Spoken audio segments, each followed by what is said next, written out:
নবম শ্রেণীর পাঠ্য বইয়ে ডিজিটাল টেকনোলজির পাঠ্য বইয়ে ক্যামটেসিয়া সফটওয়্যার সম্পর্কে বর্ণনা করা হয়েছে, অর্থাৎ কীভাবে ভিডিও এডিটিংয়ের কাজ করা যায়। তো নবম শ্রেণীর শিক্ষার্থী সামিউল ও আবির, তারা দুইজন এই সফটওয়্যার ব্যবহার করে একটি কাজ আমাদের সামনে উপস্থাপন করবে। বাকি শিক্ষার্থীরা সবাই মনিটরের দিকে তাকাও। হ্যাঁ, তো অলরেডি কি এই সফটওয়্যারটি কি ইনস্টল করা আছে আমাদের ল্যাপটপে নাকি? ওকে, তাহলে তোমরা এই সফটওয়্যারটা প্লে করো। আচ্ছা স্যার, আমাদের দৈনন্দিন জীবনের একটি নিত্যদিনের একটি ঘটনা হচ্ছে ভিডিও করা। এখন ভিডিওর সময় অনেক সময় কোনো অংশ কাটতে হয় বা কোনো অংশ সংযোজন করতে হয় বা এখানে টেক্সট এডিট করতে হয়, অনেক কাজই করতে হয়। এর জন্য আমরা বিভিন্ন ভিডিও এডিটিং টুল ব্যবহার করি। আর ভিডিও এডিটিং টুলগুলোর মধ্যে রয়েছে ক্যাপকাট, তারপর অ্যাডোবি ফায়ারফ্লাই, ক্যামটেসিয়া অন্যতম। এবং আমাদের ডিজিটাল প্রযুক্তি বইয়ের মধ্যে ক্যামটেসিয়া দিয়ে কিভাবে ভিডিও এডিটিং করা যায় তার নমুনা দেওয়া হয়েছে। এখন আমরা সেটা কিভাবে করবো সেটি নমুনা দেব। ওকে, এর জন্য প্রথমে আমরা ক্যামটেসিয়ার সফটওয়্যারটি খুলে নেব। ওকে, এই সফটওয়্যারটি কি তোমরা আগে কি ল্যাপটপে ইনস্টল দিয়ে নিয়েছো নাকি? হ্যাঁ। ওকে, আর এটা কি এটা ডাউনলোড করার প্রক্রিয়াটা একজন বলো।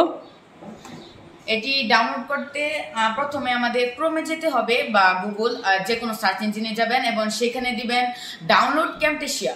তারপর ওইখানে গিয়ে সাইন ইন করবেন বা তারপর লেখা থাকবে ফ্রি ডাউনলোড ক্যামটেসিয়া। ওইখানে ক্লিক করলে সেটি অটোমেটিক আপনাদের ডিস পিসি বা ফাইল ফোল্ডারে গিয়ে জমা হবে। তারপর ওইখান থেকে ডাবল ক্লিক করলে তাহলে আমরা যদি এই অ্যাপটির মধ্যে কোনো মিডিয়াকে ইনপুট করতে চাই তাহলে আমাদের প্রথমে প্রবেশ করতে হবে মিডিয়াতে। তারপর এখানে মিডিয়া অপশনটি পাবো এবং সেখান থেকে ইনপুট মিডিয়া সিলেক্ট করতে হবে। আমাদের ল্যাপটপে আগে থেকে দুইটি ভিডিও রেকর্ড করা আছে, আমি সেগুলো সিলেক্ট করে ওপেন করে নিব। আমরা কিছুক্ষণ অপেক্ষা করলে ওকে, এখন আমি একটু বলি তাহলে কি প্রথমে এই সফটওয়্যারটি ইনস্টল করতে হবে, তারপর সেটি চালু করতে হবে। চালু করার পরে আমি যদি কোনো ভিডিওকে কি করতে চাই, মানে এডিট করতে চাই, তাহলে প্রথমেই সেই ভিডিওটা কি করতে হবে, মিডিয়ার মাধ্যমে মিডিয়ার মাধ্যমে ভিডিওটিকে আনতে হবে আমার কি সফটওয়্যার ইনবক্সে। তারপর সেখান থেকে কি করব আমি, তারপর বলো। তারপর সেখান থেকে এখানে ভিডিওটা এখানে ব্যবহার যদি আমরা টাইমলাইনে আনতে চাই তাহলে এটার উপর ধরে অর্থাৎ ড্র্যাগ করতে হবে। আর টাইমলাইন হচ্ছে মূলত একটা ভিডিও আপনি ওইখান থেকে এখানে আনবেন এবং ধরেন এই ভিডিওটার এই অংশ পর্যন্ত আমার প্রয়োজন নাই, তাহলে এখানে টাইমলাইনে আনার পর আমরা সেই ভিডিওটা অংশটুকু কাটতে পারবো বা অন্য কোনো যদি সংযোজন করতে চাই তাহলে এখানে নিয়ে আমরা সংযোজন করতে পারবো। ওকে, অসংখ্য ধন্যবাদ। অর্থাৎ টাইমলাইনে আনার মূল উদ্দেশ্য হলো আমি ভিডিওটাকে কাটবো, ছাড়বো, কোনো অংশটুকু রাখবো, কোনো অংশটুকু রাখবো না, কোথায় কি সমস্যা, এই সম্পূর্ণ সমস্যা দেখা যাবে আমার কোথায় আনার পরে টাইমলাইনে। তারপরে এখানে একটি কি বক্স আছে, এই বক্সে কিন্তু আমি ভিডিওটা চাইলে কি করতে পারবো, প্লে করে দেখতে পারবো। তারপর দাও, এখান থেকে আমরা ভিডিওটি প্লে করব। এখন ধরা যাক আমাদের পূর্বের ক্লিপটির প্রয়োজন নাই, কারণ এখান থেকে আমরা এটি কেটেও নিতে পারবো। এই যে এখান থেকে যে অংশটুকু কাটবো এটা সিলেক্ট করে নেব। সিলেক্ট করে এখানে এই কাঁচির মতো ক্রপ অপশনটাতে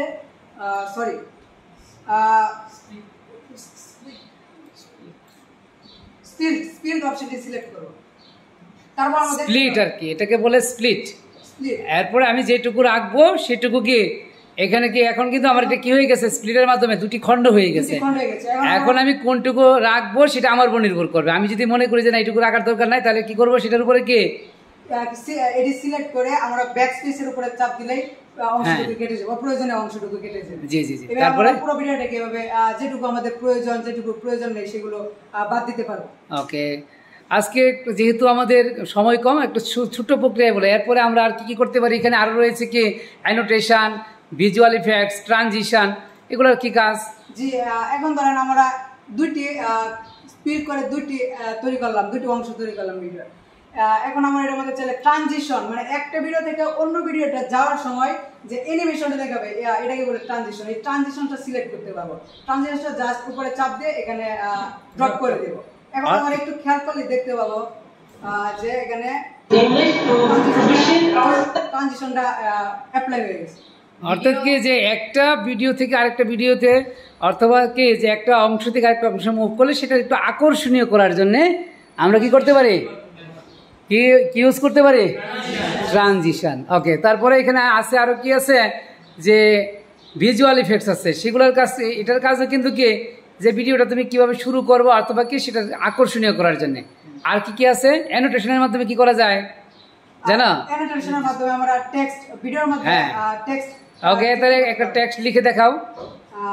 যেখান থেকে স্টাইল সিলেক্ট করতে পারবো।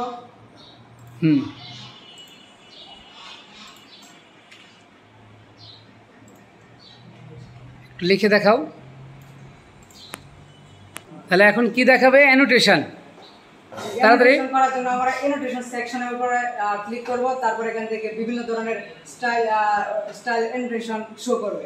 আমরা এখান থেকে উদাহরণের জন্য এখান থেকে একটা অ্যানোটেশন চাপ দিয়ে ধরে ড্র্যাগ করে ড্রপ করে দেব। তারপর আমরা এটা এই এটাকে টাইমলাইনটাকে এর উপরে রাখতে হবে, তারপর এর উপরে ডাবল ক্লিক করতে হবে। হ্যাঁ, একটু লিখে তারপরে আমরা এখানে যা ইচ্ছা তাই লিখতে হবে। হ্যাঁ, ধরো ইংলিশ ল্যাঙ্গুয়েজ ক্লাব সম্পর্কে লেখো, ইংলিশ ল্যাঙ্গুয়েজ ক্লাব অথবা আইসিটি ক্লাব। গুড। এবং এটাকে চাইলে একটু কর্নারে ধরে তোমরা একটু বড় করে নিতে পারবে, একটু বড় করে নাও কর্নারে ধরে একটু। হ্যাঁ, গুড। এই তো এখন এটা একটা জায়গায় নিয়ে সেট করো। হ্যাঁ, এটা নিচের দিকে সেট করো। ওকে, ঠিক আছে। এবং এটাকে স্টার্টিংয়ে দেখাও, স্টার্টিংয়ে একটু শুরুতে। হ্যাঁ, আমরা এখানে যতক্ষণ এটা মানে সামনে পিছে করব তো সেই টাইম অনুযায়ী এটি শো করবে। ওকে, যদি আমরা এটি কমিয়ে দেই তাহলে এটি কিছুক্ষণের জন্য মাত্র শো করবে। প্লে করে দেখো। আবার এবং যদি আমরা এটা বড় করি তাহলে সেই টাইম অনুযায়ী এটি ততক্ষণ পর্যন্ত শো করবে। অর্থাৎ এটাকে ড্র্যাগ করে টেনে বড় ছোট করা যাবে নাকি? ওকে, কাজ সম্পূর্ণ হওয়ার পর ভিডিওটা কি করতে হবে? এক্সপোর্ট। ওকে, হ্যাঁ হ্যাঁ হ্যাঁ, যাও। ওকে, যাও যাও যাও, এক্সপোর্টে যাও। আচ্ছা, এখন আমরা এক্সপোর্টে যাব। এক্সপোর্টে যাওয়ার দেখতে পাচ্ছি আমরা লোকাল ফাইল, স্ক্রিনকাস্ট, ইউটিউব। যেহেতু আমাদের স্ক্রিনকাস্ট এবং ইউটিউবের প্রয়োজন নাই, এই জন্য আমরা লোকাল ফাইল সিলেক্ট করব। এবং লোকাল ফাইল সিলেক্ট করার পর আমরা এখানে একটি আমরা যেহেতু এটি একটি প্রিমিয়াম ভার্সন, তাই যদি আমরা এটি ওয়াটারমার্ক ছাড়া করতে চাই তাহলে আমাদেরকে অবশ্যই প্রিমিয়াম ভার্সনটি ক্রয় করতে হবে। যেহেতু এই সফটওয়্যারটিকে আমাদের কিনা নয়, তাহলে কি করতে হবে? কিনা থাকলে কি আমাদের এই ওয়াটারমার্কটা আসতো না। যেহেতু আমাদের এটি কিনা না, আমরা ফ্রি ভার্সন ইউজ করতেছি, সেহেতু এটার উপর একটা প্রডিউস উইথ ওয়াটারমার্ক আসবে। এটা ক্লিক দাও। এখন এরপরে যাও, এক্সপোর্টে যাও। এখন আমরা চাইলে আমাদের ইচ্ছামতো ফাইলের নাম সিলেক্ট করতে পারবো। জি জি, নাম দিলাম ইংলিশ ল্যাঙ্গুয়েজ ক্লাব। ওকে, হারি আপ।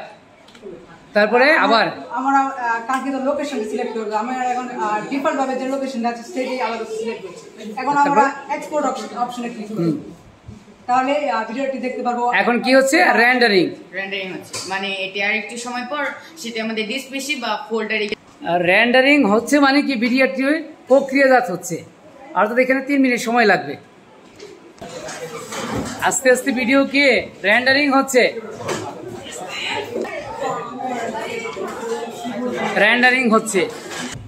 এখন কি হচ্ছে? রেন্ডারিং মানে কি ভিডিওটা আমরা যে ভিডিওর মধ্যে যে চেঞ্জগুলি করেছিলাম, যে সকল জিনিস সংযোজন বিয়োজন করেছি, সেগুলোর কি একটা প্রক্রিয়াজাত হচ্ছে প্রায় কাছাকাছি। অর্থাৎ রেন্ডারিং প্রায় শেষ। ওকে, রেন্ডারিং প্রায় শেষ। তো এখন ভিডিওটা কোথায় আছে একটু বের করে দেখাও। আমরা এখান থেকে চাইলেও ভিডিওটি যে জায়গায় সেভ হয়েছে এটি ওপেন করতে পারি। এর জন্য আমাদের সিলেক্ট করতে হবে ওপেন ফাইল লোকেশন। ওকে, অর্থাৎ দেখতে পাবো যে এখানে কাঙ্ক্ষিত ফাইলটি ভিডিওটি সংরক্ষণ হয়েছে। ওকে, একটু ওপেন করে দেখাও।